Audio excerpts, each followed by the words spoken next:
தேவனுடைய பரிசுத்த நாமத்திற்கு மகிமை உண்டாவதாக.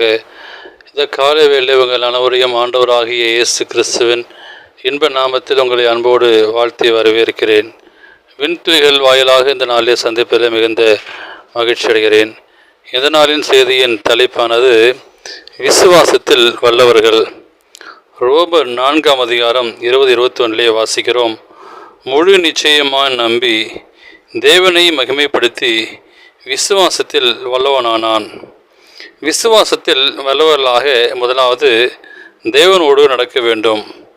எவ்வளவு அதிகமாக தேவனோடு இருக்கிறோமோ அவ்வளவு அதிகமாக விசுவாசத்தில் பெருகி வல்லவர்களாக முடியும்.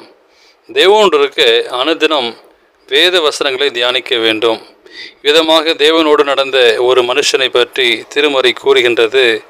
தேவனோடு நடந்து விசுவாசத்தில் வல்லவராகி பின்பு ஒரு நாள் மரணத்தை காணாமல் எடுத்து கொள்ளப்பட்டார். அவரை விசுவாசிக்கிறவர்கள் இயற்கைக்கு அப்பாற்பட்டதை செய்வார்கள். இந்த உலகத்தில் வந்த அனைவரும் மரணத்தை காண வேண்டும். ஆனால் ஏனோக்கோ அப்படி அல்ல, மரணத்தை காணாமல் எடுத்து கொள்ளப்பட்டார். விசுவாசத்தில் வல்லவனாகிய ஆபிரகாம் அவன் மனைவி சாராளை குறித்து பரிசுத்த வேதாகமும் என்ன கூறுகிறது என்பதை கவனிக்க வேண்டும். விசுவாசம் நம் வாழ்வில் இயற்கைக்கு அப்பாற்பட்டதை செய்ய பொண்ணும். இங்கு சிறுகளுக்குரிய வழிபாடு நின்ற போதும் இருவரும் வயது சென்ற நிலையில் விசுவாசத்தினாலே கர்ப்பம் தரித்து பிள்ளை பெற முடியும் என்றால் அந்த விசுவாசம் எவ்வளவு வல்லமுடையது என்று சிந்திப்பது அவசியமாக இருக்கின்றது.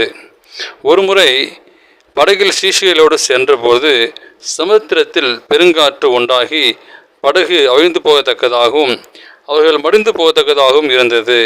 அந்த சமயத்தில் இயேசுவானவர் படகில் நித்திரையாக இருந்தார். இதை படிக்கின்ற நமக்கு என்ன தெரிகிறது?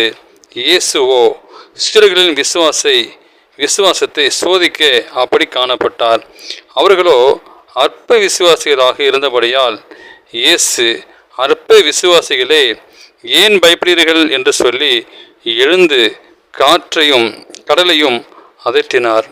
உடனே மிகுந்த அமைதல் உண்டாயிற்று. இதில் சீஷர்கள் விசுவாசத்தில் வல்லவர்களாக இருக்கவில்லை. அதனால் இயேசு ஒரு அற்புதத்தை செய்ய வேண்டியதாக இருந்தது. நாம் விசுவாசத்தில் வல்லவர்களாக இருப்ப முயற்சி செய்வோம். தேவன் தாமே உங்களை ஆசீர்வதிப்பாராக. இந்த நாளின் செய்தியை கேட்டு உங்களையும் இந்த நாளை பிறந்த நாளையும் திருமண நாளையும் காண்கிற பிள்ளைகளை தேவன் தாமே ஆசீர்வதிப்பாராக. ஆமேன்.